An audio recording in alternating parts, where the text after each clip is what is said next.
आप देखिए पुलिस के सामने जो है अतीक अशरफ को हत्या की है। आप देखिए टीवी में बताया जा रहा है कि अतीक अहमद बड़े बड़े माफिया थे, जो कि 8 बार विधायक और सांसद थे अतीक अहमद, और उनका भाई विधायक था। कोई मैं आपका परिचय जानते हुए जानना चाहता हूँ, इस वक्त देश के क्या हालात हैं? क्या 9 साल ठीक हो गुजर गया? मेरा नाम उदय प्रताप कोरी एडवोकेट, मैं राष्ट्रीय अम्बेडकर सेना का राष्ट्रीय अध्यक्ष हूँ। और बात रही 9 साल की, तो जो देश की आज़ादी के पहले से लेकर आज तक जो हालत एकदम अच्छी थी, मगर 9 साल में हज़ारों साल पीछे देश चला गया।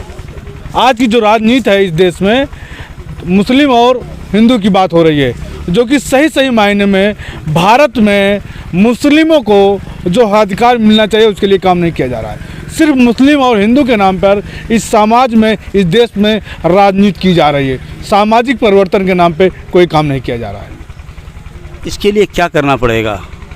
इसके लिए बहुजन समाज को, जो 85% बहुजन दलित बैकवर्ड मुस्लिम है, इनको संगठित होना होगा। इनके राजनीति के लिए सीखना पड़ेगा कि हमको किसको वोट करना है। जो बहुजन विचारधारा को आगे ले जा सके उसको वोट करना चाहिए, तभी हम लोग संगठित होकर तख्ता पलट कर पाएंगे और ये मनुवादी व्यवस्था को उखाड़ के जड़ से फेंक पाएंगे, अन्यथा नहीं फेंक पाएंगे। ये बताइए कि इस वक्त जेल में हत्याएँ हो रही हैं, कोर्ट प्रेशर में हत्याएँ हो रही हैं, हॉस्पिटल में हत्याएँ हो रही हैं, और कहा जा रहा है कि राज हमारा बहुत अच्छा है।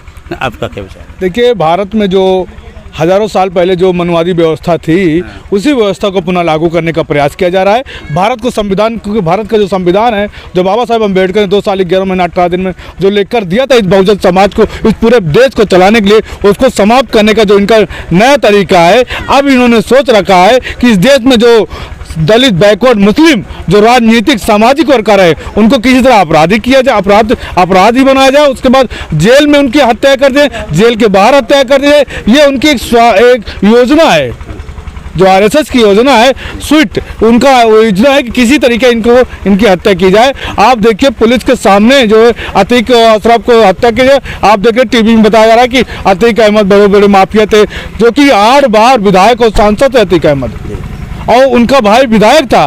कोई भी पूरे भारत का मीडिया चैनल ये नहीं कहा कि वो विधायक थे और सांसद थे। ये देश की बहुत बड़ी जो है, हमारे आंखों में जो मिर्चा डालने का काम RSS और BJP और संघ के लोग काम कर रहे हैं, कि इनकी आंखों को दिखाने का, हमारी आंखों को दिखाया कुछ हो जाता है और RSS पीठ पीछे कुछ कर रही है। जो हत्याएं तमाम की जा रही है, इस देश में जंगल राज लागू हो चुका है। मोदी योगी खुद मनुस्मृति पढ़ते हैं, वही मनु का स्मृति, जिसमें ये कहा गया कि कोई बहुजन समाज के व्यक्ति अगर अपनी जबान से अच्छी बातों को पढ़ता है, उसकी जबान काट ले जाए। कानों से अच्छी बातों को सुनता है, कानों में कड़वा तेल डाल दिया जाए। और शादी होने के बाद पहली जो दलित बैकवर्ड की जो लड़की, उत्तर प्रदेश का मुख्यमंत्री, वो मनुस्मृति पढ़ता है। उसी मनुस्मृति पढ़कर आज इस देश में, उत्तर प्रदेश में लागू है। अभी आप देखिए हत्याएं हुई, जो पुलिस के द्वारा हत्याएं की जा रही हैं, क्योंकि ये राजनीतिक साजिश है। वो हर नेता, बड़े बड़े जो नेता हैं, BJP में 99% लोग अपराधी नेता हैं, चाहे MLC हो, चाहे विधायक हो, चाहे खुद योगी आदित्यनाथ के ऊपर 58 से ज़्यादा मुकदमे थे। और उनके जो 2 मुख्यमंत्री थे, ये जो केशव प्रसाद मौर्य, उनके ऊपर 107 मुकदमे थे। अतीक अहमद के फाइल थे, जिनके अतीक अहमद की हत्या हुई, उनके फाइल भी थे।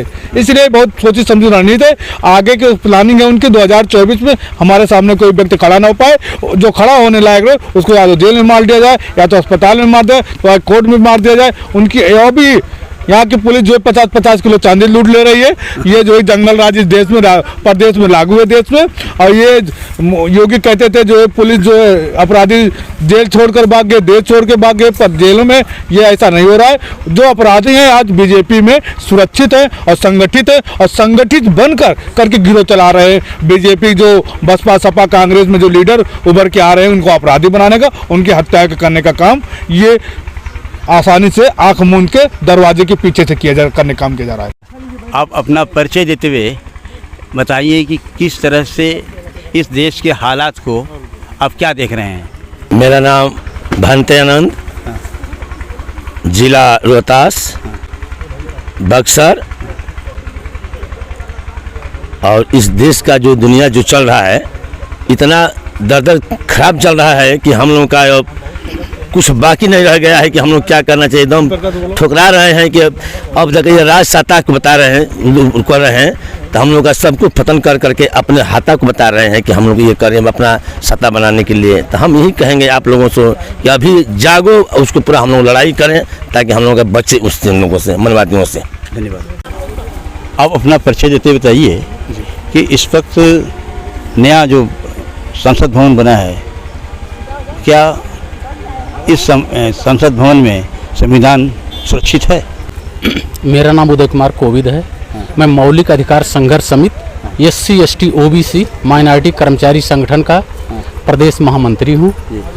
और इस समय मैं अपने इस संगठन के माध्यम से पूरे देश में बिहार और उत्तर प्रदेश और राजस्थान, मध्य प्रदेश में संविधान बताओ संविधान बचाओ एक कार्यक्रम चला रहा हूँ। और हमारा ये पदाधिकारी लोग गाड़ी से सब जा करके ये जगह जगह पर बता रहे हैं। जहाँ तक बात है कि नया संसद भवन बना है, इसमें संविधान सुरक्षित है अथवा नहीं, मेरा अपना मानना है कि नया संविधान ये जो बना ये बाबा साहब डॉक्टर भीमराव अंबेडकर के नाम से होना था, किंतु नहीं हुआ। दूसरा, इस देश की प्रथम नागरिक राष्ट्रपति जी हैं, उनको उसके उद्घाटन के संबंध में उनको न्योता तक नहीं दिया, उनको बुलावा नहीं दिया। ये बड़ी शर्म की बात है इस देश के लिए। दूसरी बात यह है, इस नए सांसद में जो राजदंड रखा गया है, जो सम्राट अशोक का लाट जो पूरे विश्व का प्रतीक है, उसको हटा करके वो क्या रखे हैं, वो उसको रखे हैं सिंगोल। ये राजदंड ये मनुस्मृति की देन है, उसकी ओर आकर्षित करता है। इसमें भारत का संविधान बिल्कुल ही सुरक्षित नहीं है। संविधान बदलने का, संविधान कुचलने की पूरी रणनीति चलाई जा रही है। मेरी यहाँ कुछ औरतों से मुलाकात हो रही है। मैं आपसे परिचय जानते हुए जानना चाहता हूँ कि इस वक्त हमारे देश की कुछ महिलाएं जंतर मंतर पर बैठ कर करके और अपने ऊपर हुए बीजेपी सांसद के दुराचार पे बातें कर रहे थे कि उनको मुकदमा कायम किया जाए, उन्हें गिरफ्तार किया जाए। ठीक है, आज तक अभी तक उन्हें गिरफ्तार किया गया है न कोई बातें आई हैं। बगल में हमारे प्रधानमंत्री भी, गृह मंत्री भी रहते हैं। एक महिला होते हुए आप उत्तर प्रदेश की क्या सोच रही हैं, क्या बताएं आप? क्या नाम बताइए? मेरा नाम सरोज कोविद, हाँ, सुल्तानपुर डिस्ट्रिक्ट। मैं एक भारतीय वन महासभा की सदस्य हूँ। भाजपा सरकार में हम महिलाओं का बहुत ही उत्पीड़न हुआ है। हमारे महिलाओं और छोटे छोटे बच्चियों का बलात्कार हुआ। इस पर हमारी संसद में बैठी हुई महिलाएं, संसद होते हुए भी उनको ये तरस नहीं आया कि मेरे छोटी छोटी बच्चियों पर, मेरे महिलाओं पर इतना अत्याचार हुआ, व्यभिचार हुआ। और अच्छे अच्छे सांसद, विधायक के लड़के ये सब रह करके मेरे उन पर कोई कार्रवाई नहीं हुई, दबाव पड़ता रहा, बचाव होता रहा। और मेरी बहन बेटियों को ऐसे जिंदा जला दिया गया, खींचकर जला दिया गया। इस तरीके से भाजपा सरकार में हम महिलाएं बहुत ही असुरक्षित हैं।